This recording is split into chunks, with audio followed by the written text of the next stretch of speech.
వచ్చిన తర్వాత జరుగుతున్నాయి అమలు లేదండి, ప్రభుత్వం వద్దు, కొత్త ప్రభుత్వం, పాత ప్రభుత్వం వస్తే బాగుంటుంది. పాత ప్రభుత్వం ఏమైంది? బస్సు ఫ్రీ పెట్టారు మంచిగా. దేనికి బస్సు ఫ్రీ ఉంటే 30 రూపాయలు పెట్టుకొని ఎటు పోలేము, అది పెట్టి ఇంకా గొడవలు అవుతున్నాయి.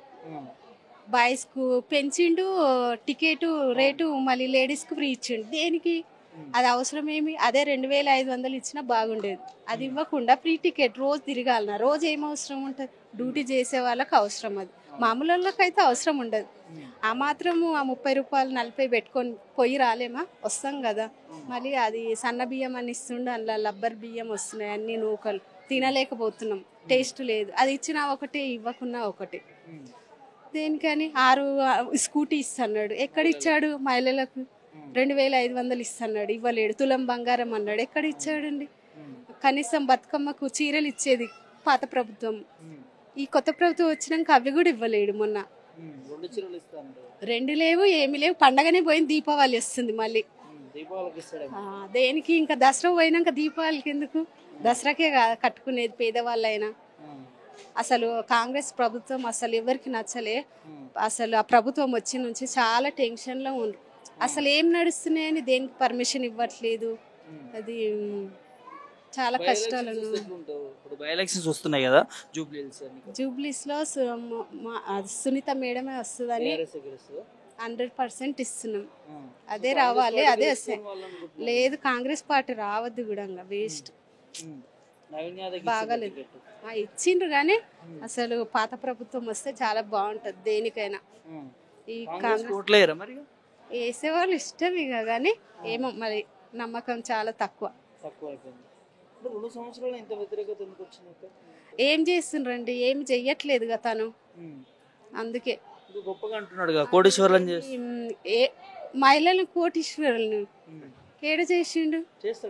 ఎప్పుడో ఇచ్చే వాళ్ళకు పేదవాళ్ళ పిల్లలు ఉన్నారు, స్కూటీ ఇచ్చినా పర్వాలేదు, ఇంటికి ఒకరికి ఇచ్చినా పర్వాలేదు, బీద వాళ్ళన బతుకుతారు, అదొకటి బాగుండేది. సరే, ఇంట్లో ఉండి కొంచెం హెల్త్ ప్రాబ్లం ఉన్న వాళ్ళకు 2500 ఇస్తే బాగుంటుందని అన్నాడు. అవి ఇచ్చినా బాగుండేది, అవి కూడా ఇవ్వట్లేదు ఇప్పుడు. ఇంకా ఎక్కడ వస్తుంది కాంగ్రెస్? అసలు చెప్పలేక, భూములలో డబ్బులు పెట్టి అవి అమ్మలేక, కొనలేక, ప్రభుత్వము బయటికి చెప్పుకోలేక ఎంత ఇబ్బందులు పడుతుండ్రు. పెద్ద పెద్ద వాళ్ళు బయటికి చెప్పలేకపోతున్నారు, ఎక్కడవక్కడ ఆగిపోయినాయి. ఏం నడుస్తుంది? హైడ్రా మళ్ళీ. అసలు వాళ్ళు ఉసురు ఎంత బాధపడుతుండ్రండి. కూలిపేస్తుండ్రు, పండగ రోజు కూడా కూలిపేసిండు హైడ్రా వచ్చి. ఎక్కడెక్కడో తీస్తున్నాడు, వాళ్ళు ఉసురు పోసుకున్నట్టు కాదా, మళ్ళీ వాళ్ళు దుమ్మెత్తి పోస్తుండ్రు. ఏం మంచి చేస్తుండని. అదే కేసీఆర్ అయితే ఏదైనా ప్రాబ్లం వచ్చిందంటే నైట్ వచ్చినా, ఫోన్ పోయినా, ఏదైనా హెల్ప్ చేసిండు. ఈయన అట్లా కాదు కదా, ఉన్నోళ్ళని బయటికి రోడ్డు మీద పంపించి ఇంకా ఉన్నాయి గులిపేసి వాళ్ళని ఏడిపిస్తుండు. అది ఇంద్రమ్మ రాజ్యం. దేనికని? వేస్ట్ ప్రభుత్వం వచ్చింది. అసలు ఎంత చెప్పుకోలేకపోతుండ్రు ఒకరొకరు. కోట్లు లక్షల బిజినెస్ ఆగిపోయి, ఆ డబ్బు ఆ భూములలో పెట్టి అవి కొనలేక, అమ్మలేక చెప్పలేని పరిస్థితి. ఒకరొకరు బాయ్స్ బయటకు చెప్పుకోలేకపోతున్నారు. కేసీఆర్ రావాలి, వస్తే చాలా బాగుంటుంది. అసలు కేసీఆర్ వస్తే ఈ ప్రభుత్వం ఎట్టుపోయేది ఎంత బాగుండేది. ఇప్పుడు అర్థమవుతుంది అందరికి, అది రానందుకు అనుకొని. అదే ఇక ఒకటి అనుకొని ఒకటి వచ్చింది, కానీ కేసీఆర్ ప్రభుత్వం వస్తే చాలా బాగుండేది. ఇప్పుడు అర్థమవుతుంది అందరికి, అందుకే మళ్ళీ ఇక 100% అదే రావాలి. అసలు కొద్ది చాలా బాగుంటుంది అండి అది వస్తే.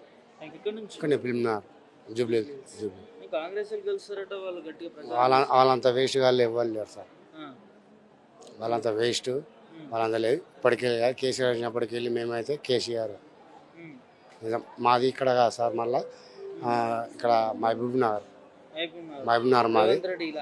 రేవంత్ రెడ్డి ఊరే మాది, నారాయణపేట జిల్లా ప్లస్ మర్కల్ మండలం. కాకపోతే ఇక్కడ వచ్చి మళ్ళీ 20 సంవత్సరాలు అవుతుంది. మేము కూడా ఇక్కడ హైదరాబాద్, మాది ఏది ఫిల్మ్ నగర్.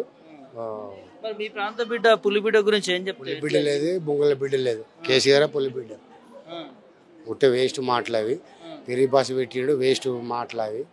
మానంత వేస్ట్ ఎవరు లేరు కూడా. కానీ ముఖ్యమంత్రి అనొద్దు, కాకపోతే వేస్ట్ సార్. ఆడపిల్లలు ఆడపిల్లకు ఊరుకోవాలంటే పొద్దుల మొత్తం వాళ్ళకు లొల్లి పెట్టిండు, కూర్చున్నారు సార్. వేస్ట్, ఆయనంత వేస్ట్ ఎవరు లేరు, చేయరు కూడా, వేస్ట్ మనిషి. కానీ కేసీఆర్ చేసిన పనులు చేసిన మంచి మా ఊర్లో కూడా ప్రతి ఊర్లో ఏం చేసిందంటే ప్రతి ఊర్లో ఇట్లా ఎవరైనా చనిపోతే కూడా బొందల గడ్డలు అవి కట్టేసిన ఘనత ఆయన్ని కేసీఆర్. ఈయన ఊర్లో ఇప్పుడు ఇంకా మన ఏంది సార్ ఇప్పుడు ఊర్లో మా అల్లుడు ఉన్నాడు పొలం చేసుడు ఏమన్నా తెలుసా ఇరిగే బస్సాల గురించి పాపం మాడు మొత్తం 2 ఎకరాల భూమి ఎండిపోయింది సార్. 2 ఎకరాల భూమి ఎండిపోయింది. రేవంత్ రెడ్డి తప్పు లేదట కదా. రేవంత్ తప్పులేదు, మళ్ళీ ఎవరు తప్పు సార్? ప్రభుత్వం ఎవరిది? వాళ్ళది తప్ప ఎవరు తప్పు? ఇప్పుడు కేసీఆర్ ఉన్నప్పుడు ఇంటికి వచ్చి బస్తా ఇట్లా ఫోన్ చేస్తే వేసే రైతు మళ్ళీ ఇప్పుడు ఎందుకు లేవు సార్? మళ్ళీ అడిగే ఎవరికి లేదు దమ్ము. ఈయనకు సీఎంకి ఈయనకు ఉండాలి కదా సార్ అది. ఇప్పుడు దమ్ము ఆయనకు ఉండాలి. రైతుల గురించి ఆయన చూసుకోవాలి కదా. రైతుల గురించి ఆయన కరెక్టా కాదా? రైతులకు ఆయన చూసుకోవాలి. కేసీఆర్ ఉన్నప్పుడేమో మంచిగా ఒక్కరికి కూడా ఇది వాళ్ళే ప్రతి ఊరికి పోయి కూడా అడగండి సార్ మీరు. ఒక ముసలామ కానీ ఎవ్వరు కానీ ఆయన ఉన్నప్పుడు ఏమన్నా ఇదైతే ఏం లేదు దెబ్బ. ఈయన 2 సంవత్సరాలు వచ్చి ఏం పీకి లేదు నాటింది లేదు. 10 సంవత్సరాలు ఉంటున్నాడు. 10 సంవత్సరాలు కాదు, ఈ సంవత్సరము రేపు ఎలక్షన్ పెడుతుంది సార్. గ్రామ పంచాయతీ ఎలక్షన్లు ఎంపీటీసీలు పెట్టు.